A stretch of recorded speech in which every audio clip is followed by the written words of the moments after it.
نسمعه عييت نفهم اللي صاير عام كامل ليل ونهار عييت ما نصبر هذا شحال بحرام والسر ما ينقال الصح باين عند البري كي شفت كل شي فهاد الزمان الحال خاسر والعبارة يبان. Why won't you let me be free? لوني نعيش. Why won't you let me be free? Alone in the heat. Why won't you let me be free? لوني نعيش. I wanna be free. عييت نحوس وبقيت نوم على الشي اللي جاري ما لقيت حبيب ولا دار حالي مهموم باللي صار. النور زال والشر زاد ظلام الخوف كاين وانا داري اللي كان جمر ولا نار بكيت الحكاية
هذا فضاء هام وهو فضاء لواقع الفنون اللي في كل مرة يتحفنا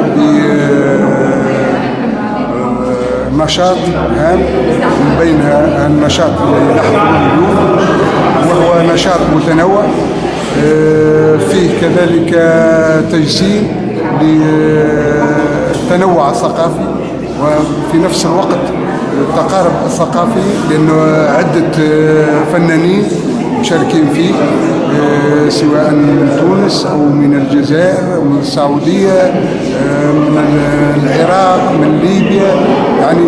ولما قمنا بجولة في المعرض أنا هناك مواضيع هامة طرق لها هذا المعرض ونجد أحيانا حتى تشابه في تناول المواضيع من منطقة إلى أخرى. فهناك تشابه في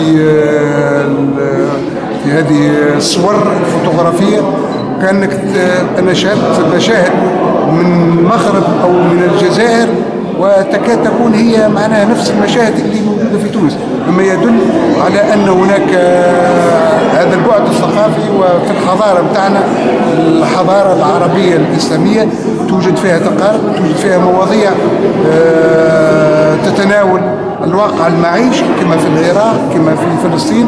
لأن الصور تجسد الواقع المعيشي في هذه البلدان، وبالتالي احنا نشكر كل من ساهم وشارك في هذا المعرض بين جمعية أحباء رواق الفنون ببن عروس، كذلك جمعية المصورين الفوتوغرافيين في يوم الرابادي كذلك كان عنده دور. طبيعة الحال هذا كله بدعم من المندوبية الجهوية للثقافة ببن عروس. كيف تقول المندوبية يعني هناك سلطة جهوية كذلك تقف وراء هذا الدعم. إن شاء الله نتمنى كذلك ثم مائدة مستديرة باش تتناول معناها مواضيع الفنية هذه باش يساهموا فيها معناها فنيين مختصين في هذا المجال. نتمنى التوفيق ونتمنى إقبال كذلك إنه المعرض هذا يزور عدة مناطق أخرى، لما لا يزور دور ثقافة ودور شباب أخرى في سواء على مستوى ولاية بن عروس أو حتى على مستوى البلاد، فيكون هناك مجال أرحب للتعريف بهذا الفن اللي هو بصراحة فن يخرج شوية حتى من ضغط الحياة اليومية، فبالتالي المواطن ينجم يوجد هذه الفسحة الثقافية المهمة. شكرا.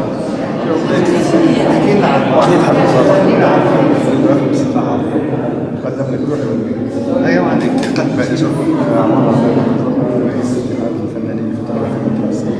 وعدو المصورين العرب. المعرض هذا هو الصرف العاشر الدولي للصور في بن عروس. الصرف هذا في هوية بعد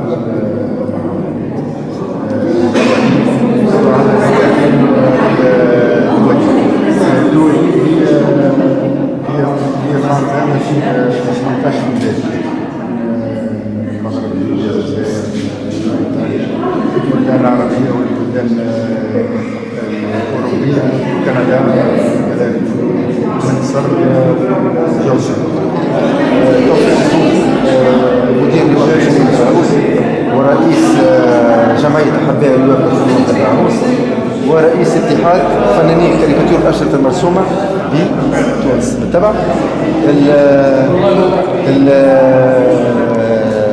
الصورة الفوتوغرافية بدأت تلقى رواج بعد الثورة التونسية بالطبع. كانت الصورة قبل الثورة مغمورة، كنا احنا كرواق الفنون بن عروس ما نقدموش معارض لهذا الفن، وهو فن معناها قائم الذات، وهو فن يمس القطاع الصحفي والقطاع الإشهاري. تو الصورة لقات بعد الثورة رواج كبير في إيصال المعلومة إلى المتلقي، وهذا الشيء قاعد نطمحوا احنا باش نزيدوا نطوروا الصورة الفوتوغرافية. وكيفاش نطوروا الصورة الفوتوغرافية؟ لازم تكون ثم يعني شراكة ما بين اتحاد الفنانين الفوتوغرافيين وجمعيات أخرى تعنى بالصورة الفوتوغرافية وتنمية هذا الفن القائم الذات اللي قاعد بعد الثورة كل يوم قاعد يشع. كانت العين الفنانين والمصورين واسعة باتساع العالم كامل. أنا شفت أعمال غاية في الروعة، غاية بالدقة، بأدق التفاصيل. كانوا يقدمون صور من الحياة اليومية. شفت صور عن الناس التعبانة، شفت صور عن الحب، عن الجمال، عن فن الدهشة. كان فن الدهشة موجود من خلال اختيار اللقطات، اختيار الصور المنتخبة. كان معرض بحق يعني نفتقر مثل هيك معارض. نتمنى المعارض هذه تزيد وتكثر وتكبر. ليش؟ لأنه في رؤية أخرى. يعني احنا الفنانين التشكيليين نرسم باللون، هنا لا، هنا صوروا العالم، صوروا المحيط، صوروا كل ما يراه من جمال ومن قبح. وهذا هو المعرض اللي حققته عمل جبار، لأنه جمع أكثر الفنانين والمصورين. أنا أعتبرهم مصورين فنانين أو محترفين بالأصح. ليش؟ لأنه في درجات وفي زوم وفي نقاط صعب واحد يلتقطها الا المصور المحترف. فكانت بيه حرفيه عاليه جدا حتى من اختيار ممتازه الاعمال اللي هي بالابيض والاسود. بهذا الفن الجميل، الفن الصادق، الفن اللي نفتقد له، لانه الان طغت الالوان فضيعت الابيض والاسود. فبعض الفنانين وانا اعتقد هم المحترفين الاصليين هم ركزوا على هذا الجانب، وهذه هي فرصه جميله بانهم نشوف هذه الاعمال. شكرا جزيلا. والله وصلت حتى لهنا معناها سي ان ترافاي هيتروجين ماهوش هوموجين، فيه برشا دي ديبا معناها فيه دي فوتو qui sont très bien faites, فيه دي فوتو un peu moins. فما الناتور، فما لوبجي، فما البورتري، فما التكستور، فما الاركيتكتور، معناها هي un peu de tout.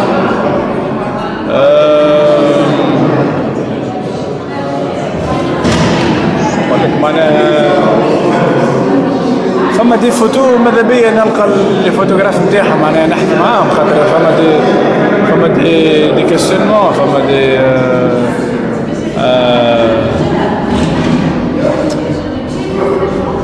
فما دي photos qui t'intriguent, qui t'invitent à poser des questions.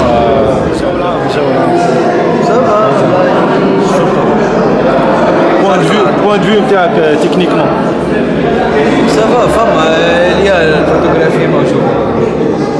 كيما صح. شنو هي الحاجة اللي شدتك هكايا مثلا؟ اللي مازلت مثال ما تعديتش عليها؟ ما نعرفش، أنا أول مرة معناها نكسبوزي ما نعرفش. في اكسبوزيت فما تاتي شاركت في الكونكور واحدة تاع المصورين العرب وجيت كلاسيك تروازيام. هيك وعندي تصويرة زادة ما خلطتش، ما دوزت تروازيام تور وخرجت، وعندي تصويرة أخرى كيف ديما مع مشكلتي مع تروازيام تور، أنا نوصل تروازيام تور وشكرا على المشاركة يكتبوا لي واحد. وإن شاء الله كل واحد يعمل في اكسبيريونس معناها سواء في الكومبيتيسيون ولا حتى في الاكسبو. التصوير جد ظريفة صغيرة ما نورمال. يعطيهم الصحة الناس كلهم. يعطيك الصحة. شيء صحيح، ولكن المفهوم مفهوم فلسفي من وراء التصوير هذا. الغسيل مش بشكل غسيل الملابس هاو، نجم تنظيف الانسان من داخل، فنجم تنظيف المجتمع، معناها غسيل برشا حاجات. نجم معناها عندنا نظرة أخرى فلسفية بالتصوير، نجم حوايج مرشودين بشكل دونك عندهم معناها عندهم تصوير. شنو يعني التصوير الفوتوغرافي بالنسبة لي أنا ما هو كل شيء غير عادي. أنا فهمت ديما نركز على التصوير فهمت الغير عادية اللي ما تتعودش في النهار هذاك ولا في الأسبوع. شنو الصور اللي شاركت بها وشنو الرسالة اللي حبيت توصلها للناس اللي بتتفرج؟ هو فهمت ديما المصور مثلا عنده فكر على الاخر كل واحد يفتش هو المنظور اللي يبصر بها الصورة. أنا شاركت يعني بزوز صور. تصويرة كما تتمثل ميناء الزرق، ثلاثة طيور تعني لي رفلي. أنا من العباد اللي نحب الرفلي، ديما نقول الرفلي تعكس الحقيقة. التصويرة تكون مثل القطار خارج من تحت القاع. شكرا، ميرسي على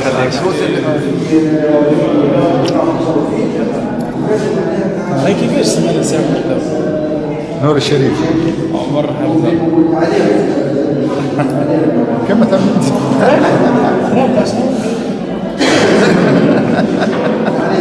ألف مبروك حسيبه سامور. عايش. هذه شاركت في مسابقة مسامات للقطاع الصغير وتحصلت على الميدالية دور. واليوم جات من مصر. هاي باين. كنت ماشي ما مشيتش.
عييت نسمعه، عييت نفهم اللي صاري، عام كامل ليل ونهار عييت ما نصبر هذا شحال. بحرام والسر ما ينقال، صح باين عند البري، كي شفت كل شي في هاد الزمان الحال خاص